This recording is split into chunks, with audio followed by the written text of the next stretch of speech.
je me disais, les Anglais, c'est des guerriers quand même. C'est vraiment des guerriers et tout. Mais en fait, moi-même, je sais maintenant que ce ne sont pas des guerriers. Parce que même eux, ils calculent les carrières autant plus qu'un Français ou qu'un Américain.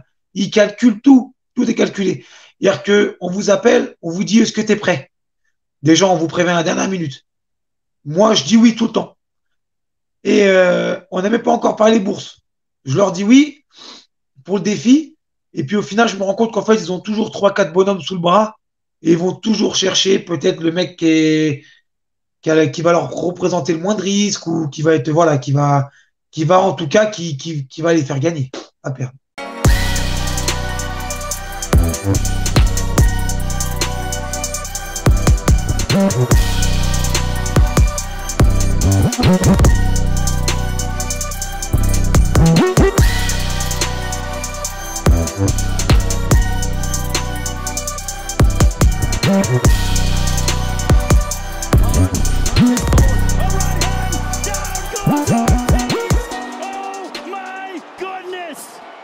Salut les disciples de la boxe, c'est Jean-Charles, j'espère que vous êtes en forme. Aujourd'hui, on fait une interview avec Sandy Messaoud, qui a un combat très prochainement. Il va nous en parler. Il va nous parler un petit peu de sa préparation, de sa carrière, de la suite, pourquoi pas, hein. Sandy, tu vas pouvoir nous dire plein de choses. Sandy, comment ça va? Comment se passe ta préparation? Bah, écoute, ça se passe très très bien. Je vais très bien. Là, je viens de revenir de la région parisienne. J'étais parti chez la Team Farouja, donc chez Tanguy, que je connais depuis quelques années. Et puis, histoire de me perfectionner encore en plus, je suis parti le rejoindre. Donc voilà, il m'a accueilli là-bas. Je suis parti de vendredi et je suis revenu hier, donc de vendredi à mardi. 5 jours. Ça me fait plaisir que tu parles de Tanguy parce que je l'ai eu au téléphone il y a quelques jours là. Tanguy, c'est un peu le premier avec qui j'ai commencé à faire des interviews, une immersion dans le monde de la boxe avec ma petite caméra. Et il m'avait dit que tu étais là. Il m'avait dit, bon, je peux pas trop dire parce qu'il n'a pas encore annoncé. Puis après, j'ai vu la photo sur les réseaux. Donc je me suis dit, bon, c'est bon, Ouais, t'as annoncé ça. voilà. Alors, on a parlé, mais vraiment très rapidement de toi, hein, mais vraiment très rapidement. Il m'a dit qu'il te connaissait, que tu étais une bonne personne. Voilà. Et alors, qu'est-ce que tu es allé chercher un peu chez Tanguy là-bas? Tu es monté sur Paris pour chercher quoi particulièrement? Moi, particulièrement, alors je suis parti rechercher de la mise de gants, tout simplement. Ouais. Donc, j'ai fait du Ah, sparring. Je suis resté 5 jours. J'ai eu un jour de repos et j'ai dû faire une cinquantaine de rounds environ. d'accord, pas mal, pas mal. Donc, Sur 5 jours, c'est quand même intense. très intense, très, très intense. J'étais fatigué, mais en même temps, c'était ce que j'étais venu rechercher. Tu vois, je savais que ça allait se passer comme ça. Et du coup, donc une cinquantaine de rounds, comme je te dis, ouais, à peu près 50 rounds. Alors, rappelle-nous la date de ton combat, samedi. Le 14 mai, à Alors, Clermont-Ferrand. ok, il y aura du public, on pourra venir te voir. Bien sûr, il y aura du public. Alors, c'est pas moi qui tiens l'organisation, c'est l'organisation de mon adversaire. D'accord. Et c'est son promoteur, je crois, qui est suisse, pardon, qui organise ça. Donc Donc, là, tu vas chez l'adversaire, là. je vais chez l'adversaire. Je vais souvent chez l'adversaire. Explique-nous un peu comment ça se passe. Qu'est-ce qui décide que tu vas chez l'adversaire ou que ce soit à la maison? Comment ça se passe dans la boxe? Bon, écoute, c'est une question d'organisation, en fait, hein, c'est une question de sous, tout simplement. C'est une question d'argent parce que pour organiser, il faut des sous. Alors, arriver à un niveau comme le mien, il en faut encore plus. C'est-à-dire que, c'est-à-dire que plus on va monter de niveau, plus on va être à l'international, plus on va vouloir combattre des gens qui sont bien placés dans les classements mondiaux, plus ça va nous rendre, plus ça va être plus cher, tout simplement. Donc, au niveau des bourses, surtout, c'est surtout les bourses qui font la différence. Voilà. Ok, ok. Là, c'est pour un petit titre, une ceinture quand même. Dis-nous un peu plus sur cette ceinture. Alors, c'est pour un WBC francophone. Moi, personnellement, je ne le fais pas pour le titre, je le fais pour le défi. Parce que depuis quelques années, maintenant, je me suis lancé un défi, c'était de rencontrer que des boxeurs invaincus. Et Ok. du coup, bah, vu que c'était un boxeur invaincu encore là qu'on me proposait, bah, j'étais OK pour le faire. Après, on a négocié un peu sur la bourse. Et puis une fois qu'on a réussi à s'entendre, c'est parti. Ouais, je vois que ouais, tes deux derniers adversaires, c'était déjà des boxeurs invaincus. Le précédent, c'était quand même 16-2, donc c'est pas mal. 17, voilà, c'est pas mal non plus. Euh, Pourquoi ce choix d'aller chercher des boxeurs invaincus? Pourquoi? Parce que déjà, je sais que voilà, il y a beaucoup de boxeurs invaincus qui soient en France ou dans le monde de l'international qui ont des carrières énormément calculées. Et je pense pas qu'ils ont rencontré encore des boxeurs comme moi. Donc, moi, j'aurais peut-être pu faire partie de leur équipe en étant boxeur invaincu, mais moi, en ayant boxé énormément à l'extérieur, on m'a un petit peu sali le palmarès. Alors, moi, j'ai 6 défaites, je crois, 5 ou 6 défaites. Je sais même pas en vérité vraiment mon palmarès, que je m'en fous. Mais, euh, mais je sais que mes défaites sont à l'extérieur. Et on va dire qu'il doit y avoir vraiment, il y a 2 fois peut-être où j'ai dû être battu. Voilà. Pour moi, D'accord. les autres combats où j'ai perdu, c'était à l'extérieur, on m'a un petit peu volé. Voilà, et c'était contre les invaincus en plus. Alors, c'est pas la première fois que j'ai boxé les invaincus, hein. J'ai toujours aimé ces défis-là. Depuis mon début de carrière chez les pros, j'ai aimé défier déjà les invaincus. Alors, Sandy, quand on regarde ta fiche, on voit quand même que tu es numéro 1 en France des poids welter, 56e mondial, c'est quand même beau. Est-ce que tu peux espérer derrière viser pourquoi pas un titre européen, voire plus? Est-ce que c'est des idées que tu as? Alors moi, vous savez, les classements, je m'en fous aussi un petit peu maintenant parce que, en fait, pour moi, c'est n'importe quoi. C'est n'importe quoi parce que moi, j'étais très bien classé. C'est-à-dire que j'étais numéro 13 mondial il y a un an dans la fédération WBA et je suis pas classé en Ouais. Europe. Donc, ce que je veux dire, donc c'est n'importe quoi. On est classé internationalement, on est très bien classé dans les fédérations mondiales et en Europe, on n'est pas classé. Donc, c'est un petit peu, je trouve que les classements, ils sont bizarres. Après, voilà, en Ouais. plus, de plus, je suis numéro 1 français. Donc, je suis numéro 1 français et puis je suis pas bien classé dans l'Europe. Donc, je trouve que les classements, c'est vraiment pour moi, ça m'apporte pas beaucoup, à part le classement BoxRec. Alors là, j'étais dans le top 50 déjà il y a à peu près un an là. J'étais presque même dans le top 40. Mais le fait de pas boxer, bah du coup, je me suis fait dépasser. Non, mais après, il faut. Alors, moi, je donne un peu aussi mon avis extérieur. Ouais. 56 mondial Walter, les Walter, c'est une catégorie exceptionnelle, hein. Donc, franchement, c'est très, très beau. Je sais pas si les gens se rendent bien compte, mais les Walter, le niveau, il est balèze, hein. Pour moi, c'est la pire des catégories. Pour moi, depuis quelques années, depuis environ 8 à 10 ans, pour moi, c'est la pire des catégories, pour moi. Au Ouais. niveau de Pacquiao, Mayweather, tout ce qu'ils ont fait dans ces catégories-là, et même Canelo à l'époque, qui était aussi, c'était une catégorie de fou. Et pour moi, c'est les meilleurs boxeurs parce que déjà, d'une, ils sont rapides, ça frappe, et ils nous montrent toujours une belle boxe. C'est-à-dire que c'est un mélange de tout ça. Il y a des esquives, ça va très très vite, il y a un gros débit de coups. Enfin, ils font tout ce qu'on demande à un boxeur pour que le combat soit magnifique, c'est dans cette catégorie-là. En tout cas pour moi. Toi, tu as fait toute ta carrière dans cette catégorie des Walter? Bon, parce qu'en amateur, j'étais en 64 kilos et puis quand je suis monté en pro, du coup, c'était 66,8, la catégorie des Walters, donc j'ai fait cette catégorie-là. Ça m'allait très D'accord. bien. Donc, au niveau du poids, t'as pas de souci, toi, tu es au poids à l'année? Aucun souci. Je suis en poids toute l'année. Même morphologiquement, je dépasse pas les 69 kilos. C'est compliqué. Compliqué, D'accord, ouais. d'accord, d'accord. On va revenir un peu sur la prépa pour ce combat-là. Donc, c'est un adversaire français, tu le connais un petit peu? Non, je connais pas du tout. D'accord, d'accord. Je connais pas du Ça- tout. Je connais très, très rarement mes adversaires et, j'analyse très, très, très rarement leur technique puisque quelquefois on peut rien voir, quelquefois il n'y a rien sur les réseaux non plus. Et D'accord. j'essaie juste d'avoir deux, trois choses, si c'est un droitier, un gaucher, est-ce que ça boxe en attaque, en contre-attaque, des petites choses comme ça, des petits trucs de base, mais sinon, franchement, non, je connais rien. D'accord. Donc, du coup, tu as une routine pour tes préparations qui est à peu près toujours la même. J'ai une routine qui est toujours la même, et puis j'ai la chance dans mon club d'avoir plusieurs boxeurs de styles différents. C'est-à-dire que nous, on est dans un club de boxe où on robotise très, très peu nos boxeurs. On les laisse développer leur propre style, et après, on leur parle un peu de la technique, tout ce qui est fermer les mains, tourner les mains. Bien sûr, avoir les mains hautes, mais rien n'empêche d'avoir un très bon boxeur qui boxe aussi avec les mains basses. Et nous, on exploite tout ça. On exploite tous les styles. On ne robotise pas nos boxeurs. Donc, on se retrouve avec plein de styles différents dans la salle de boxe.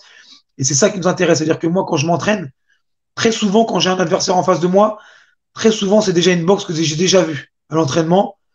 Donc, je pense que c'est une force et ce qui aussi qui me permet de m'adapter rapidement à eux. Très bien. Est-ce que tu peux nous rappeler dans quel club tu es, dans quelle ville tu es, nous dire avec qui tu travailles, voilà, les citer un petit peu? Alors, je suis dans la région de Bretagne, précisément dans le Morbihan. La Ok. ville, c'est Vannes, mais moi, je suis dans une petite commune qui est collée à cette ville-là, Vannes, qui s'appelle Saint-Avé. Alors, on n'est pas connu. Par contre, dans la boxe, Saint-Avé Boxe, c'est connu dans le monde de la boxe. En tant que, quand on va dans les compétitions amateurs ou quoi, on nous connaît. Alors, il y a Faudier qui nous dit il a été champion de France amateur en moins de 64 kilos. Tu confirmes? Non, tu te trompes. Non? Ouais, non, Bah, non, c'est Faudier qui nous dit ça, hein. Faudier, tu te trompes. non, faut dire désolé. Ah, c'était peut-être une question, alors excuse-moi Sandy, c'était peut-être une question. À quel Alors, niveau t'es allé en amateur, du coup? C'est bien, à quel niveau t'es allé amateur, en amateur? on a fait, j'avais atteint quart de finale, je crois. Oui, quart de finale. Quart de finale de France, pas Quel âge plus. t'avais, quel âge t'avais, Sandy, quand t'as décidé de passer professionnel? J'avais 26 ans. D'accord. T'as pris cette décision-là? Comment t'as fait ce choix-là de passer pro? Moi, j'en avais un peu marre d'être en amateur, hein. Il fallait gagner. J'avais envie de gagner ma vie déjà avec la boxe, même si, enfin, gagner ma vie. Gagner un petit peu de sous, on va dire ça plutôt comme ça. Et puis j'avais envie de goûter à la boxe professionnelle, qui n'a rien à voir avec la boxe amateur. J'avais eu beaucoup de déceptions en amateur. Pareil, voilà, des petits vols à droite à gauche. Et puis j'avais envie de goûter au monde professionnel. Je pense que ma boxe était plus adaptée à la boxe pro qu'à la boxe amateur. D'accord, d'accord. Euh, Il y a Nat Athias qui avait une question pour toi par rapport aux promoteurs. J'ai sorti une vidéo aujourd'hui où je parle voilà, des promoteurs français qui peuvent aller jusqu'à un certain niveau avec les Français. Je ne sais pas si tu as eu l'occasion de la voir, c'était par rapport à Yvan Mendy. Est-ce que tu peux nous parler du monde des promoteurs français? Est-ce que toi, tu as été approché par des promoteurs français? Comment tu travailles avec eux? Non, jamais été approché par des promoteurs français. J'ai été approché par un ou deux promoteurs. Il y avait un Belge D'accord. et si, il y avait un Français, mais personnellement, le Français, il m'intéressait pas. Et le Belge, quand il m'a envoyé le contrat, c'était un contrat un petit peu de requin, j'ai envie de te dire. Alors, ça m'a pas plu. Mais alors, du coup, comment tu travailles, toi? Comment tu signes tes contrats? Alors, moi, mes contrats, je les signe, je fais tout avec mes partenaires privés. Je fais tout D'accord. avec eux et je leur dois tout d'ailleurs. Je leur dois tout. Et d'ailleurs, même sur ma dernière organisation, quand j'ai défendu mon titre WBA intercontinental, je leur ai même dédié ma victoire, pour savoir. Donc, parce que c'était vraiment grâce à eux, puisqu'on l'avait fait en période de Covid. Donc, c'était à huis clos. Donc, pas d'entrée, pas de buvette, rien du tout. On a dû tout payer avec les partenaires privés. On a eu un petit peu de subvention de l'agglo, de la région et de ma commune, mais c'était pas grand-chose. Donc on a vraiment tout fait à la force des partenaires privés. On a dû aller se vendre. Voilà, on a dû aller se vendre un petit peu et puis aller à la tchatch. Et, euh, et je remercie d'ailleurs la personne qui s'occupe de ça aussi dans mon club, le commercial qui s'appelle Nicolas Belidobert aussi, qui avait fait un gros travail dessus, un gros travail sur la com et d'avoir fait jouer sur nos contacts pour tout simplement s'expanser au niveau des partenaires privés. Bah, c'est intéressant que tu parles de cette période Covid là qui a pas mal gêné le monde du sport. Toi, tu avais boxé en janvier 2020, donc juste avant que tout commence à se fermer. Ensuite, tu as boxé en juillet 2020 à l'extérieur. T'es allé boxer en Biélorussie. Alors, comment ça s'est passé ce combat-là? Comment tu as eu ce Alors, contact pour aller boxer là-bas? Hmm. Alors, on venait juste de sortir du premier confinement qu'on avait subi là. D'accord. Euh, et en fait, j'avais un matchmaker qui m'a appelé et qui m'a proposé ce combat-là parce que j'étais déjà bien placé. J'étais proche du top 100 box rec ou je crois que j'avais déjà passé le top 100, je sais plus. Il m'a appelé, il m'a dit, écoute, 110, si tu veux, il y a un combat. Le mec, c'est un tueur en face. J'ai déjà proposé à d'autres boxeurs, mais ils veulent pas. Il m'a dit, est-ce que toi, tu veux? Je dis, bien sûr que oui, je veux. Il m'a dit quand? Et je lui ai demandé quand. Il m'a dit c'était plus 20 ou 15 jours. Mais moi, vu que je suis toujours assez près et qu'il y avait le Covid aussi en même temps, il m'avait permis de pouvoir vraiment travailler que sur la boxe, puisque enfin, moi, je suis éducateur sportif dans la vie, et du coup, D'accord. la salle de boxe était fermée. Donc, j'avais vraiment pu vraiment me concentrer que sur la boxe. Même s'il n'y avait pas de combat, je m'entraînais tous les jours. Je me disais, il y a un truc qui va tomber. Il y a un truc qui va tomber. Et j'avais raison, c'est tombé. Le matchmaker, il m'a appelé, il m'a dit, Sanji, il y a un combat en Biélorussie. Voilà, personne ne veut le faire. Est-ce que toi, tu veux le faire? Je dis, bien sûr, je veux le faire. Et, euh, et il y avait trois ceintures internationales à remporter. Donc, ça m'a encore plus motivé. Je dis, bah, je signe direct. Ensuite, suite à ça, tu as boxé une fois en 2021 en France. Ça a été difficile cette période entre 2020, 2021, 2022. Tu t'as senti quand même qu'il y avait moins de combats, moins de propositions? Il n'y avait pas juste de proposition, il n'y avait pas de combat. C'est une galère. J'avais la WBA qui me mettait la pression grave, qui me disait, mais Saoud, si vous ne remettez pas vos titres en jeu, vous allez le perdre, votre titre. Donc, grosse pression, obligé d'aller chercher du partenaire, comme on en parlait juste avant, partenaire privé, leur expliquer tout ça, qu'on était dans l'urgence, et ils ont tout joué le jeu. Et du coup, ça, bon, ça reste sur les petites PME qui nous aident, hein, parce que on a essayé avec le titre aussi d'aller appeler un petit peu des grosses entreprises avec des grosses marques, mais c'est toujours un peu compliqué. Ils ont toujours un petit peu de mal à accrocher aussi là-dessus. Je sais pas pourquoi la boxe c'est peut-être pas leur délire, je sais pas. Mais en tout cas, voilà. Nous, on a réussi toujours avec les petites PME. Je les remercie encore à l'heure d'aujourd'hui parce que c'est grâce à eux si j'en suis rendu là aussi. Et du coup, voilà, galère même pour trouver un adversaire, on a galéré. Donc, on a fait aussi appel à des matchmakers et ils m'ont trouvé le Danois là qui était invaincu encore. Donc, ça restait dans mes défis. Et c'était un gars qui était bien placé, qui avait déjà fait un championnat du monde Youth en plus. Donc, qui D'accord. répondait à la demande de la WBA intercontinentale. Ça veut dire que dans la WBA intercontinentale, on ne peut pas proposer n'importe quel boxeur. Parce que la WBA refuse. Si vous prenez un boxeur trop faible, ils ne veulent pas. Et moi, c'est pas de mes D'accord. intérêts non plus de faire ça, puisque moi, je vais boxer que des mecs, soit qui sont mieux placés que moi, ou qui sont bien placés pour que moi, je puisse continuer à monter, tout simplement. Alors, c'est super intéressant. Je vais revenir sur ce que tu nous as dit là. Donc, tu nous expliques que la WBA, donc, c'est l'une des quatre fédérations majeures du monde de la boxe, hein. J'explique un peu pour ceux qui ne connaîtraient pas en détail. Donc, ils ont plusieurs types de ceintures. Ils ont bien sûr la ceinture champion du monde et ils ont des ceintures intermédiaires. Et toi, tu détenais l'une de ces ceintures-là et ils te demandent quand même d'être régulier dans la défense de ce titre. Donc, c'est un titre que tu dois quand même défendre. Mais En période de. est-ce qu'ils te proposent quand même des adversaires? Alors non, le problème, c'est ça, c'est qu'en fait, alors déjà, moi, j'avais gagné 3 ceintures là-bas, en Biélorussie. Déjà, je pense que j'ai fait un exploit, parce qu'il n'y a personne qui a fait ça. Et j'aimerais bien qu'on remette ça sur la table, c'est-à-dire qu'il n'y a aucun Français qui a fait ça. Et encore plus dans ce genre de pays-là, que nous, on appelle dans le jargon de la boxe des terrains minés. C'est-à-dire que surtout dans ce pays-là, Biélorussie, boxer un Kazakh en plus, surtout que c'est eux qui tenaient l'organisation. C'était un Kazakh aussi qui était promoteur. C'était toute une équipe derrière eux. Et moi, j'ai réussi à gagner là-bas. Même alors aujourd'hui, je peux vous dire, je ne sais pas comment j'ai fait, mais j'ai réussi parce que voilà, je sais que j'ai mis les tripes. Mais voilà, c'est même si vous voulez, en gagnant au point tous les rounds, c'est des pays où on perd. Ils nous mettent perdants, on se fait voler, c'est comme ça. Moi, j'ai D'ailleurs, réussi, tu l'as arrêté. Tu l'as arrêté au septième. je l'ai arrêté au septième, mais malgré ça, ils ont quand même fait un compte au point. Alors que normalement, arrêté au septième par arrêt de l'arbitre, non, c'était arrêt du docteur. Normalement, c'est décision directement, j'ai gagné. Et ils sont allés quand même au point, alors ils m'ont fait très très Ah peur. ouais. Je me suis dit, ils Ah vont me ouais. carotte. Et ouais, et je me suis dit, ils vont me carotte. Et ils ont mis 2 juges à 1. Alors après, je dis, attends, on est parti voir le juge qui nous a mis perdant. Je dis, comment t'as pu me mettre perdant? C'est impossible. Il a dit, désolé, je me suis trompé de couleur. Mais on savait que c'est une carotte. Voilà. Il s'est trompé de Ouais, je couleur, vois. c'est-à-dire pour ceux qui ne connaissent pas la boxe, il s'est trompé entre le rouge et le bleu, soi-disant. Mais bon, on savait que c'était faux. C'était sa façon à lui de se rattraper. Donc voilà. Et puis, pour revenir à ce qu'on disait avant, donc moi, j'ai le matchmaker qui m'a trouvé le Danois, qui avait fait un championnat du monde Youth, parce que la WBA, si vous voulez, elle sélectionne les boxeurs quand on a un titre intercontinental. On ne peut pas boxer n'importe qui. Voilà. Et moi, pour revenir aussi à ce que tu disais tout à l'heure, Jean-Charles, j'avais gagné 3 ceintures internationales et j'aurais tellement aimé les remettre, ces 3 ceintures-là en jeu. Mais il faut savoir qu'on paye des taxes. Nous, à chaque fois qu'on met nos ceintures en jeu, c'est pas eux qui nous payent. Malheureusement, c'est nous qui payons pour pouvoir les remettre en jeu. Et il y avait à peu près 5 000 euros, 5 000 dollars par ceinture. Vu que j'en avais 3, il y en avait pour 15 000. Énorme. Donc j'ai remis la ceinture la plus importante. C'était la Intercontinentale qui m'avait placé 13e mondial. Donc je me suis fixé sur D'accord. cette fédération-là. Et voilà. Alors, du coup, dans ces cas-là, tu décides, tu dis, bon, il faut que je fasse un choix, je garde qu'une ceinture.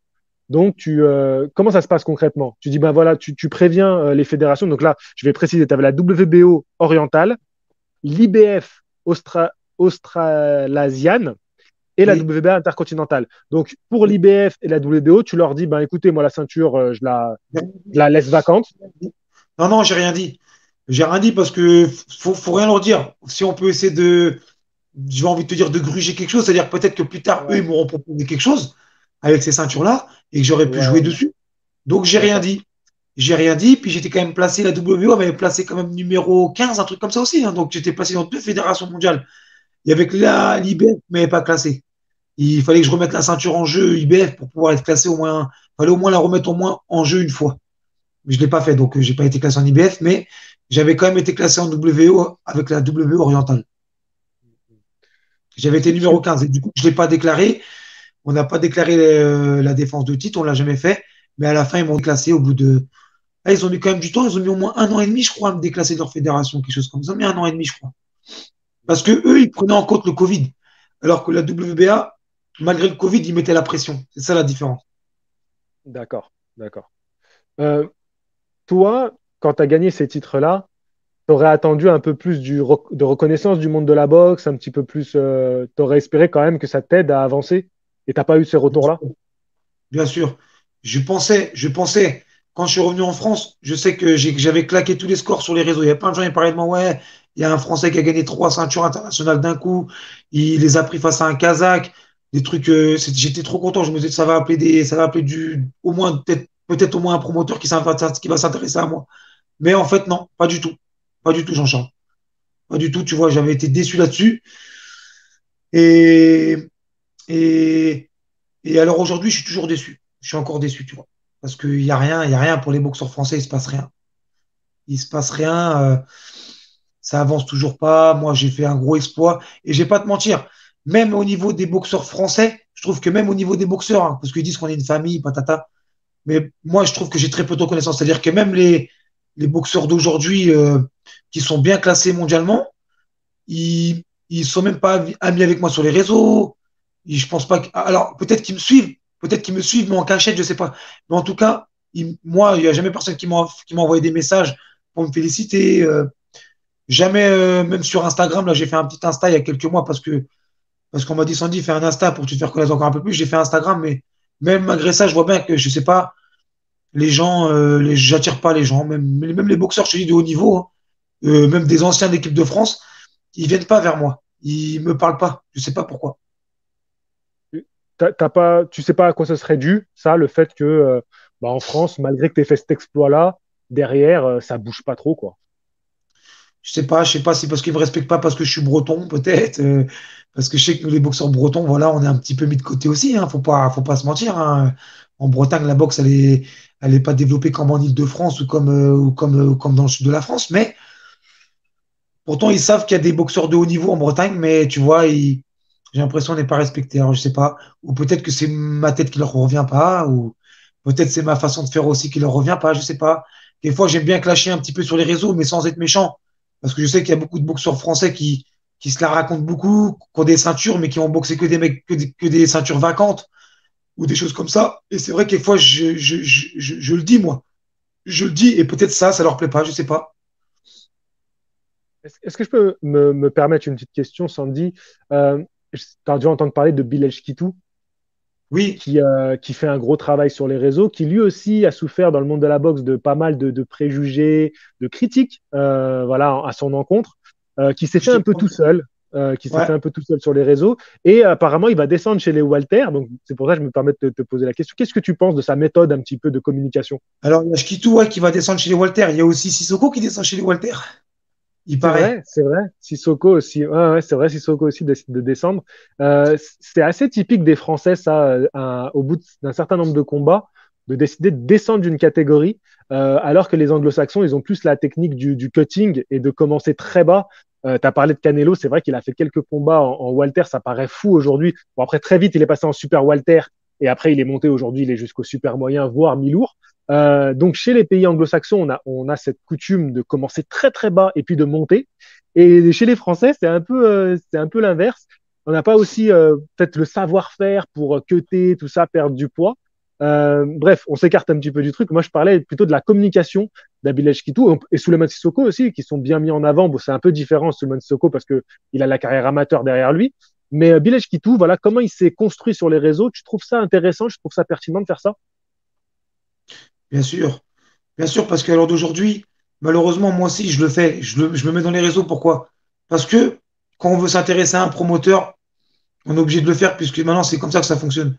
Ça veut dire qu'on peut être nul dans la. Limite, on pourrait être nul dans la boxe, mais avoir plein, plein d'abonnés. Et du coup, ça peut vous créer une signature avec un promoteur. Ouais, maintenant, c'est comme ça que ça fonctionne. Alors, Si on peut être bon dans les deux, c'est bien. Je pense que c'est encore mieux, justement, pour faire des signatures de contrat. Donc, c'est surtout ça, en fait, les réseaux pour moi. Ça sert strictement vraiment qu'à ça. Maintenant, moi, je sais que la différence avec eux, c'est que moi, je suis plus sur la fin de carrière que le début de carrière. Moi, il y a beaucoup de gens qui savent pas, mais je vais avoir 36 ans quand même. Donc, c'est plus tout jeune. Et, euh, et donc, donc voilà, je vais bientôt avoir 10 années de carrière boxe professionnelle. Je pense que j'ai défié les meilleurs en France. Du coup, je pense que j'ai défié aussi pas tous les meilleurs à l'étranger, mais j'aurais aimé, mais ça reste toujours un problème de pognon, en fait, et d'argent. Donc, c'est toujours compliqué à mettre en place, mais j'aurais aimé, mais je sais que je suis plus sur la fin de carrière que le début. Donc, je tente encore les derniers coups, et puis ça passe ou ça casse, voilà. Mais en tout cas, quoi qu'il arrive, je m'entraîne comme un fou à chaque fois. Je fais en sorte d'être prêt pour vraiment que mes adversaires ils disent putain, mais Saoud, c'est vraiment un gars qui est vraiment très très dur et que voilà, qu'il faut on m'a souvent pris pour un outsider et tant mieux, mais je sais que voilà. Alors d'aujourd'hui, les gens ils me prennent un peu plus au sérieux et il faut qu'ils sachent que je suis un gros travailleur, très très gros travailleur, très très gros travailleur. En tout cas, même si tu vas avoir 36 ans, tu es sur une belle série de victoires là. Tu enchaînes les victoires depuis quelques temps. Est-ce que tu aurais une proposition pour le BU déjà? Tu vois, il y a Fodje qui nous demande est-ce que tu as déjà eu une proposition ou est-ce que tu aimerais aller vers le BU, le titre BU? Alors moi, il faut savoir déjà que je suis invaincu depuis 2015 et euh, et le BU, pour revenir à ta question, le BU, alors on m'a même proposé le championnat d'Europe contre Vanessiane, moi, par rapport à un matchmaker. Il y a quoi? D'accord? Il y a quoi? Il y a peut-être 3 mois de ça, on m'a dit, ouais, est-ce que tu aimerais boxer en Angleterre contre un Vanessiane? J'ai répondu oui, direct, direct. Et malheureusement, ils n'étaient pas intéressés par ma candidature. Et, et quand j'ai vu après le boxeur qu'ils ont choisi, il était 150 ou 170e mondial, box rec. Donc ça m'a fait un peu rire. Voilà. Donc ça veut dire plein de choses en même temps. Mais c'est bien que tu me dises ça parce que j'ai un proche à toi qui m'a beaucoup parlé sur les réseaux et on peut clairement dire qu'ils t'ont esquivé un peu. Oui, bien sûr que oui, mais c'est pas le seul. C'est pas le seul à m'esquiver. Il y avait des boxeurs qui étaient bien classés même en France qui sont invaincus, qui ont genre plus de 20 combats, qui sont sur plus de 20 victoires d'affilée. Je leur ai dit, bah venez, on se rencontre. Ils veulent pas. J'ai même contacté leurs promoteurs, ils veulent pas me rencontrer.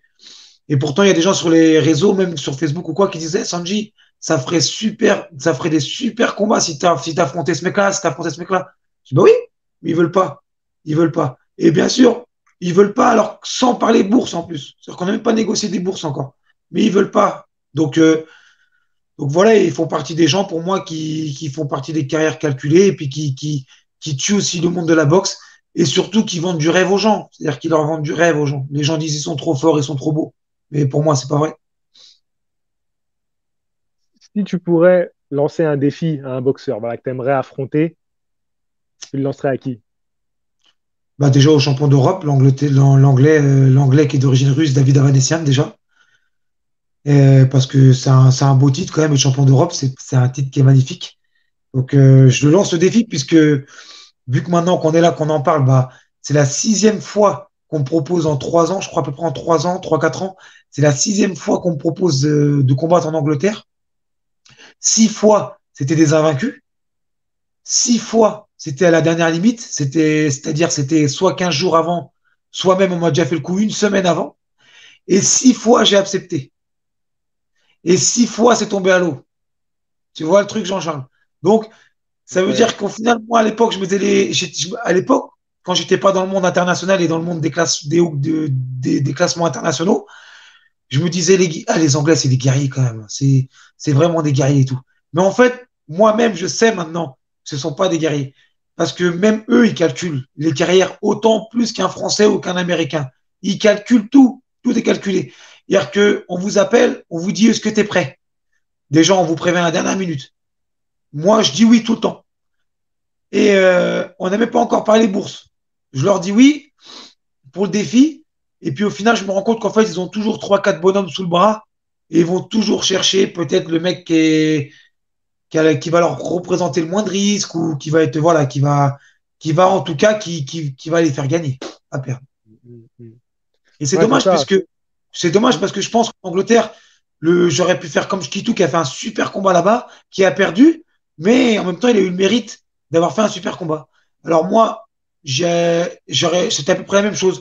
C'est-à-dire que je ne sais pas si j'aurais gagné, on ne sait pas. Mais en tout cas, je suis sûr que j'aurais proposé un super combat là-bas ou des super combats. Et je pense que le public anglais, en plus, il m'aurait aimé. Mais malheureusement, j'ai jamais pu faire mes preuves. Sandy, tu t'es jamais posé la question d'aller t'installer en Angleterre? On m'a déjà dit Sandy va en Angleterre. On m'a déjà dit Sandy va faire un tour aux États-Unis. Mais moi, je suis, je suis, je suis plus sur la fin de carrière que le début de carrière. Et puis, je vais pas te mentir, maintenant, j'ai une famille. Avant, j'aurais pu le faire parce que j'avais pas de famille, alors je pouvais aller à droite, à gauche quand je voulais. Maintenant, j'ai un petit garçon, j'ai ma femme. Je peux plus faire ce que je veux. Ils ont besoin de moi. Donc déjà, je suis parti à Paris, là, une petite semaine. C'est déjà bien pour moi.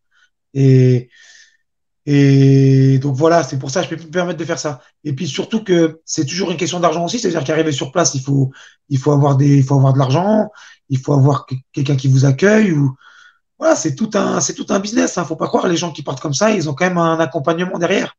C'est pas on part comme ça et puis on prend tout de sa poche. On va pas tout payer de sa poche. C'est pas comme ça que ça se passe. Moi, je suis pas un boxeur assez riche pour pouvoir me permettre de faire ça. Sandy, ton challenge, là, j'ai l'impression que c'est quand même le titre européen. Ça, c'est vraiment ça le challenge que tu vas aller chercher avant de finir ta carrière? J'aimerais bien et j'aimerais même un titre plus bas, mais je sais pas si la fédération un jour elle voudra. C'est même pour clôturer ma carrière, j'aimerais faire un championnat de France parce que j'ai Ah jamais eu oui, l'occasion de le faire. Et il faut bah savoir que oui. moi, j'avais gagné la Coupe de la Ligue et quand on gagne la Coupe de la Ligue, normalement on est challenger officiel pour le championnat de France. Et on a essayé, hein. On a essayé pendant 2 ans pour te dire. On a essayé pendant 2 ans de faire le championnat de France. On est allé demander le champion de France. On l'avait appelé, viens me rencontrer, viens. Et à cette époque-là, les champions avaient le droit de faire des dérogations. Maintenant, ça a un petit peu changé maintenant. Par rapport à ce niveau-là, la fédération, elle a fait des efforts. Elle pousse plus le champion de France à rencontrer son challenger officiel. Mais à l'époque, moi, ils n'ont pas respecté le règlement. C'est-à-dire que j'étais champion de Coupe de la Ligue. Normalement, il devait me rencontrer et il m'a pas rencontré. Donc voilà. Donc j'ai jamais pu faire un championnat de France. Et puis après ça, j'ai fait commencer les combats internationaux. J'avais rencontré un champion d'Albanie, là, monsieur Julio Vernozzi, je crois, je sais plus comment ça va, un truc comme ça. Et je l'avais battu par TKO au deuxième, mais c'était ma découverte des combats internationaux. Et après ça, je suis parti en Biélorussie. Donc moi, je suis monté d'un coup, D'accord. bam, d'un coup. J'ai pas eu le temps de goûter au championnat de France, j'ai pas eu le temps de goûter à l'Europe ou à l'Union européenne. Alors que j'aurais aimé passer par ce chemin-là. Faire le chemin championnat de France, Union européenne, puis Europe si possible, puis après intercontinental, et puis etc., etc.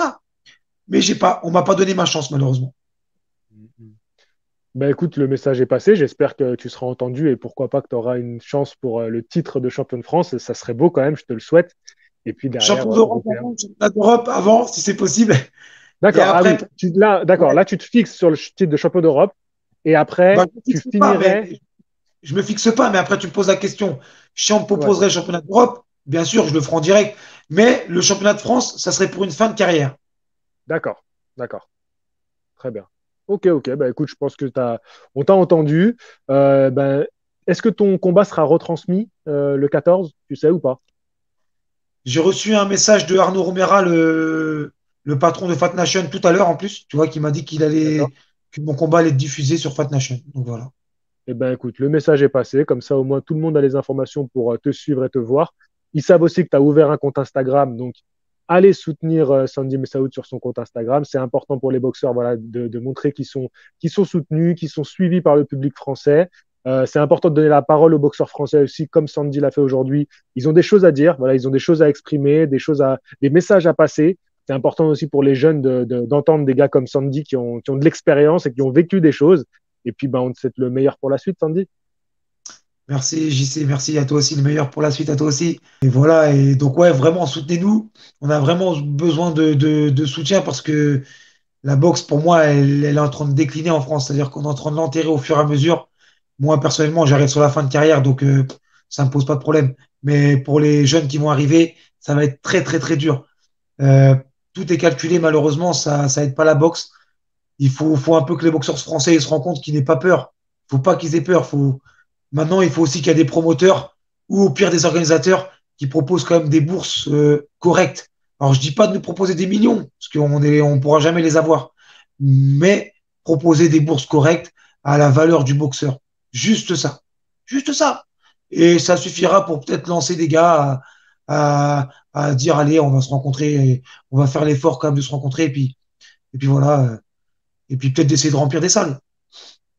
Les combats franco-français sont importants pour ça. C'est vrai, je suis tout à fait d'accord avec toi, je te rejoins. Et Moi, d'ailleurs, c'est un combat franco-français que tu vas faire.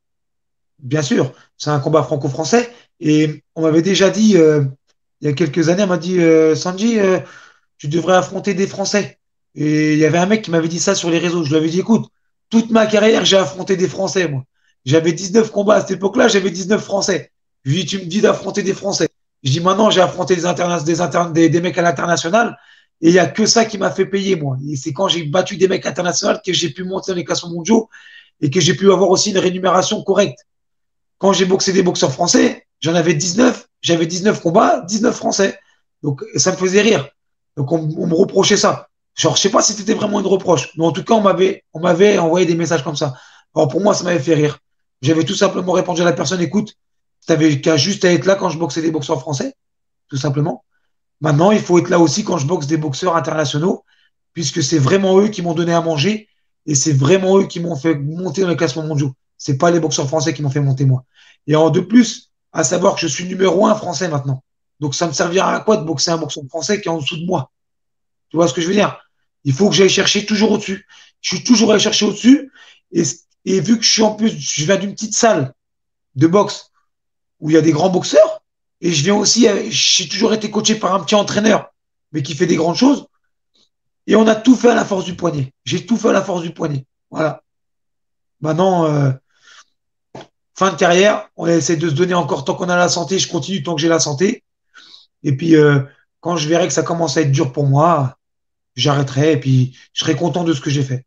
Maintenant, il y a une petite ceinture WBC qui va arriver. On ne le fait pas pour le titre, même si c'est la petite fédération qui me manque autour de mes bras, parce que j'ai quand même 3 fédés. Il me manque cette quatrième fédé-là. Ça serait cool. Comme ça, moi, je pourrais me dire que voilà, j'ai remporté 4 titres dans 4 fédés différentes. Ça serait déjà un beau parcours. Voilà. Clairement, clairement, clairement. Ben, en tout cas, je te le souhaite, hein, vraiment, je te le souhaite fort.